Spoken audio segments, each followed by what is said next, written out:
you guys? Goldpony here today in the 2016 Mazda CX-9, courtesy of Jack Giambalvo Mazda in York, PA. And so anyways, there are going to be 4 different trims available for this one. First one, of course, being labeled the Sport. That goes for $31,520. Next one is labeled the Touring. That one goes for $35,970. Next one is the Grand Touring. That one's going to go for $40,170. And then lastly, of course, being the Signature, which is the one I have today. That one goes for $44,015. Then, of course, regardless of the trim level, the power plant is going to be the same. That's going to be fed through a 2.5-liter turbocharged 4-cylinder engine, putting out 250 horsepower and 310 pound-feet of torque. And now there is a front-wheel drive version. That's going to be standard, of course, but there also is an all-wheel drive version available, which again is the one I have today. And so in this case, power is going to be fed to all 4 wheels through a 6-speed automatic transmission with sport mode. And that sport mode button is going to be located just to the left of the shifter back there. And so when you put it in sport mode, it is going to alter things like the steering sensitivity as well as the throttle response. So you're going to have more of a go-kart feel with more sensitive steering when it's in that mode. And also you're going to have to press down on the throttle less to get more acceleration. Also, I will say, as far as visibility goes, I can see perfectly fine out of the rear view mirror. Also, side mirrors I can see fine out of as well. They are power adjustable, of course. That's going to be located on the door. And of course, with this being a larger SUV, if you weren't comfortable with the visibility, there are a ton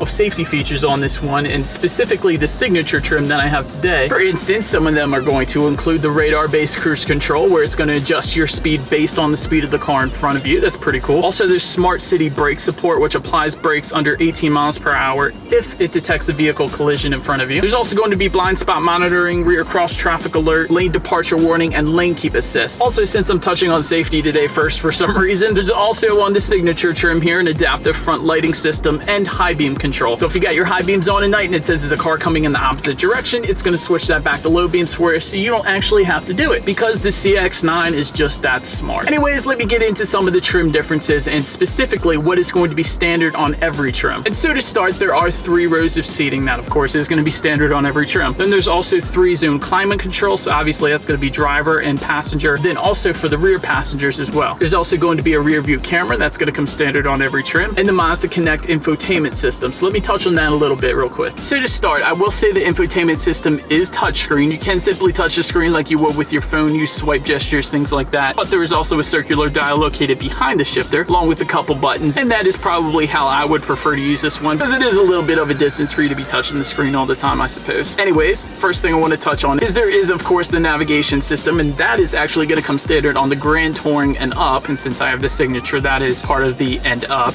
Next thing I want to touch on is all of the different settings you can go through this infotainment system. Like, of course, you have the option to turn off any of those safety features if you're not a fan of them, but you can also adjust the sound system, the bass, things like that. You could turn on and off the rain sensing windshield wipers, which I would leave on. That's pretty freaking cool. Then, of course, in settings, there's a good bit of other stuff you can play around with as well, but also there is Bluetooth on this one, as you would expect. Then, of course, you're going to have your audio settings, what stations are playing, things like that. Then it has some additional applications as well, so you can play around with them, like the fuel economy and different maintenance information. So the car is actually going to tell you when you need an oil change. That's always nice. But anyways, continuing on to the Touring trim, that one is going to add leather seats, and they are going to be heated as well. A blind spot monitoring system with rear cross traffic alert, that gets added on that trim as well. Touring also comes with keyless entry with a push button start, a power liftgate, and that 8-inch color touchscreen display that you're seeing right now, of course. Then moving on to the Grand Touring, that one is going to up the wheel size to 20 inches. Then also there's going to be a power sliding glass moonroof with the sunshade. That one also adds a Bose premium sound system with 12 speakers, a Mazda navigation like I previously said, and chrome accents on the front grille. Then lastly is the Signature trim, which again is what I have right now. That one's going to add the Napa leather seating surfaces on the inside here, and of course, like I said, those seats are going to be heated as well. Those buttons are located just above the climate control on the front here. Then also on the doors, there's going to be genuine rosewood interior trim. Then also the steering wheel is going to get leather wrapped with additional red stitching to match the rest of the interior on this one. Then lastly, unfortunately, you're not going to be able to see it right now, but there is going to be additional LED accent lighting at night, which I'm sure is going to look freaking awesome. Anyways, now since I haven't done it yet, let me do a quick little acceleration test here. We'll see how quickly we can get the CX-9 up to speed.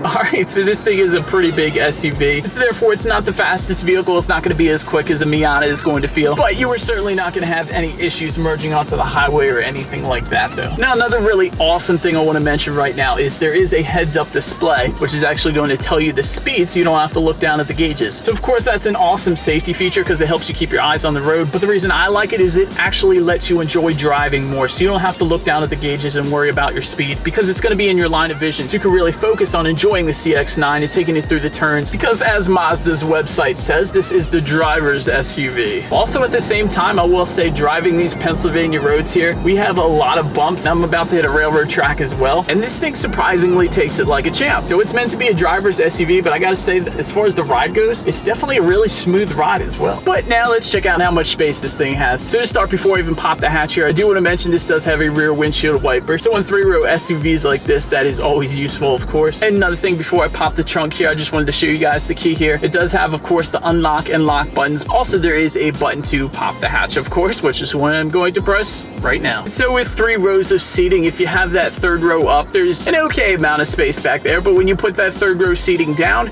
there's definitely a good bit more space you got. And of course, if you wanted to, those 2nd row seats do fold down as well, giving you just about enough room to live in this thing if you wanted to. Now, anyways, I always have to do the test here. Let me test out this 3rd row seating, see how much leg room I got going on back here. So anyways, I think the 3rd row is probably going to be best left for small children and car seats, I would say. 2nd row seats are definitely going to be where the adults are going to be at. For reference, I'm 6 feet tall. This is how much room I had going on back there in the 2nd row. Definitely not too bad there. Then moving up to the front, my signature trim I have today, of course, does have power adjustable seating for both the driver and the passenger. Then in addition to that, the steering wheel is tilt and telescoping, so definitely no problems with finding my perfect driving position once again. Then to start this one up, I simply leave the key in my pocket, put my foot on the brake, and press the engine start button, which is just to the right of the gauge setup there. Then those gauges are going to come in a black and silver finish. They definitely look good. Then on the gauge setup to the very right there, it's actually going to tell you how many miles per gallon you're getting at any given time. It's going to give you your average miles per gallon. It's also going to tell you how many miles you have until you hit empty, and the outside temperature, which is telling me right now it is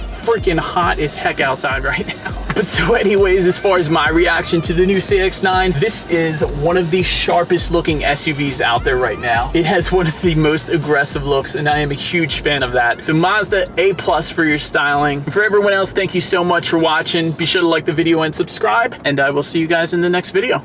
Stay gold.